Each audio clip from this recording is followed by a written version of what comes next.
It was just one of those ordinary afternoons in this sleepy Midwest town of Oak Ridge, the kind where you're pushing a shopping cart full of groceries, thinking about dinner and bills, when suddenly a gunshot cracks through the air like lightning splitting a tree, and everything goes to hell in a heartbeat. There I was, Sarah Thompson, single mom scraping by on waitress tips, hauling bags to my beat-up minivan with my little girl Mia skipping alongside, when I spot this guy in a hoodie leveling a pistol at a tiny kid with braids, frozen by her dad's motorcycle, and without even thinking, I just lunged, wrapping my arms around her like she was my own, the bullet ripping into my back instead, hot as fire, knocking me flat on the asphalt while screams erupted everywhere. That little girl, Sophie, she starts wailing for her dad, and before I can even catch my breath through the pain, this roar builds Upinjanis, dozens of them, thundering in like a storm front, big, burly guys on Harleys swarming the lot, leather jackets patched with wolf skulls. And at the front is this tattooed giant, Jake Harlan, Sophie's father, leaping off his bike, scooping her up, his eyes wild with terror turning to fury as he sees me bleeding out, whispering through gritted teeth, "You saved her, you took that hit for my kid." And right there, in that chaos with sirens wailing closer, he kneels down, presses a hand to my shoulder to staunch the blood, and vows in this low growl that hits like gravel, "You're one of us now. Lady Family doesn't bleed alone." God, the pain was something else, like my whole side was on fire. But what really got me was the funit just for me. But for Mia? Clutching my hand as the paramedics loaded me up, her big eyes asking why mommy had to play hero for a stranger. See, I'd always been the careful type, after Mia's dad bailed years ago, leaving us with nothing but debt and doubts. I built our life brick by careful brick shift at the diner, school runs, quiet nights with storybooks avoiding drama like it was poison, because who needs more chaos when you're already juggling survival? But that shot, it wasn't random. Turns out the shooter was from a rival crew, the Vipers, gunning for Jake's daughter to settle an old score over territory Jake's Iron Wolves had pushed them out of some shady warehouse deals up north. And this was payback, pure and vicious, the kind that festers in small towns where grudges grow like weeds.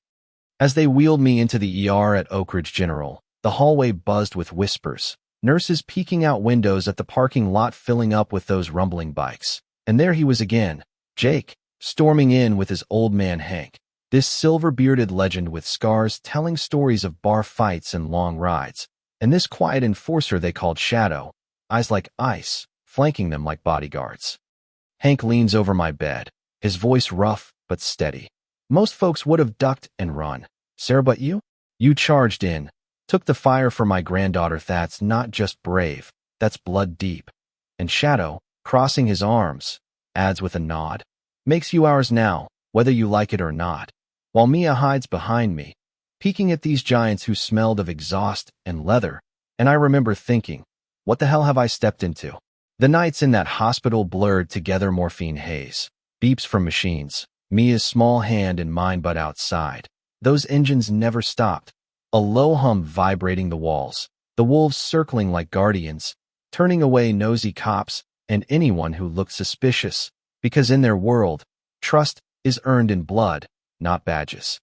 When they finally let me out, bandaged up and wobbly, the lot was a sea of chrome, Jake waiting with Sophie clinging to his leg, and as they formed this convoy around my minivan, engines revving in sync, blocking traffic all the way home to our little cul-de-sac on Elm Street, neighbors gawking from porches, I felt this mix of gratitude and terror, grateful for the shield, terrified because now Mia and I were marked, pulled into this feud that wasn't ours. Back home, trying to slip into routine, pancakes for breakfast, folding laundry one-handed, I'd catch glimpses of bikes parked down the block, riders watching. And at first it felt invasive, like I couldn't breathe without eyes on me.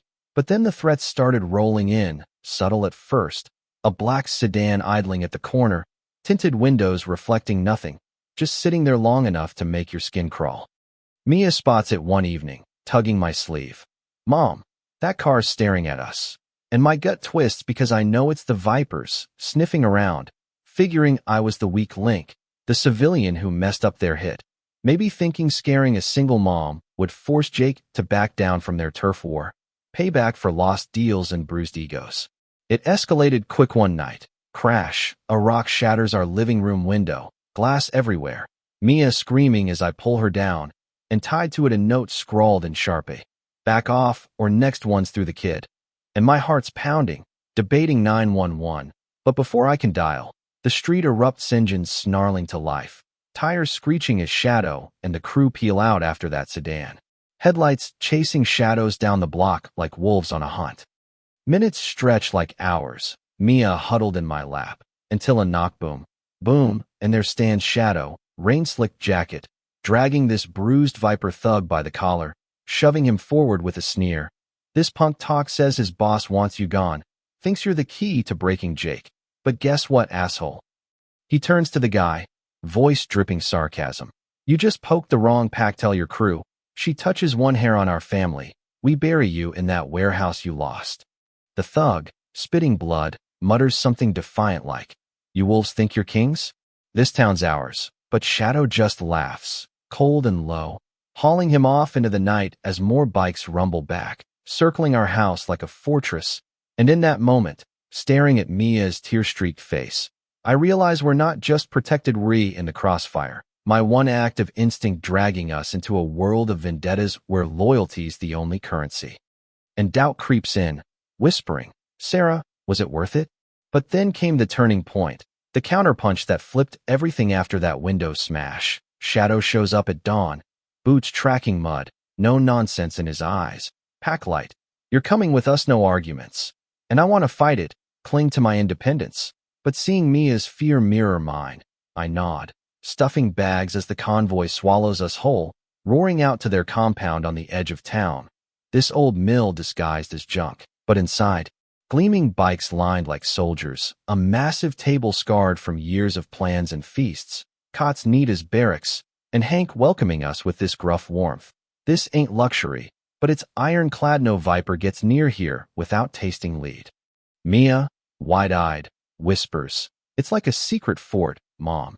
And for the first time, she giggles as one of the younger riders, this kid with a goofy grin, kneels down, flipping a coin across his knuckles. Every fort needs a queen, right, Squirt? And watching her relax, shoulders dropping, something in me shifts to, You've been alone so long, fighting every battle solo. But here, amid the oil and laughter, Hank pulls me aside, voice dropping deep. You didn't choose this, Sarah, but you earned it, saving Sophie? That's the spark that reminds us why we ride together, against bastards like the Vipers who think fear rules everything. It wasn't all roses. Tensions simmered, me snapping at Jake one night over a beer. Why drag us into your mess? That shooter was after you, not some random mom. And he fires back, eyes flashing. Because those snakes don't stop at blood, they poison everything. And you standing in their way?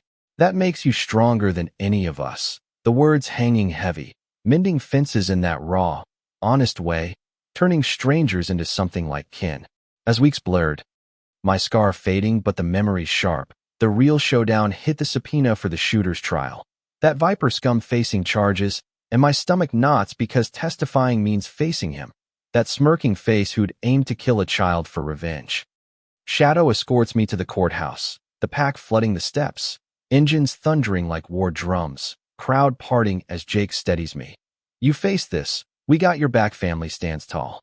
Inside, the Viper glares from the defense table, leaning to his lawyer with a mock whisper loud enough. That bitch thinks she can bury me? She's just collateral. But when I take the stand, voice shaking at first, then steadying like steel, recounting the crack of the gun, the burn of the bullet, staring him down. I saw your ice, no mistake. You pulled that trigger for spite. Over some turf you lost fair and square. The courtroom hushes, his smirk cracking, and as I step down, the outside roar erupts, bikes revving in triumph.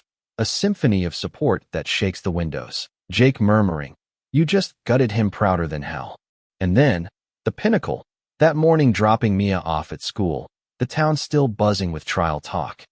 Whispers of that mom with the bikers. And as we step out, the street thunders. 50 Harleys lined up, gleaming under the sun, Hank at the front with Sophie, Jake hoisting Mia onto his bike, her laughter cutting the tension as we roll to Oak Ridge Elementary, parents freezing, kids gawking, the convoy arcing like a shield.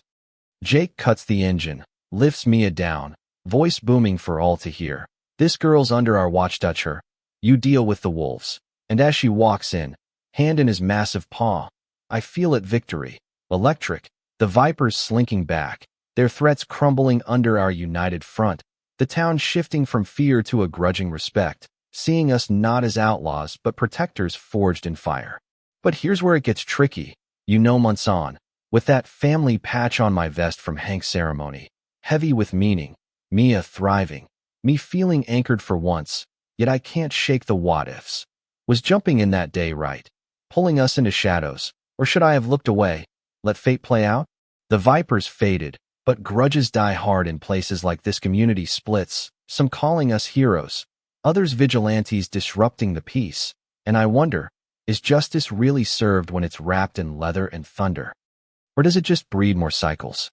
What do you think? Would you have stepped up, taken that bullet for a stranger, knowing it might rewrite your whole world, or played it safe? Drop a comment below. Share your take on where loyalty crosses into chaos. If bikers like the wolves are the problem or the fix in a town full of hidden feuds, hit subscribe if these real-life twists get your heart racing. And let's keep the conversation going, because stories like this, they make you question everything.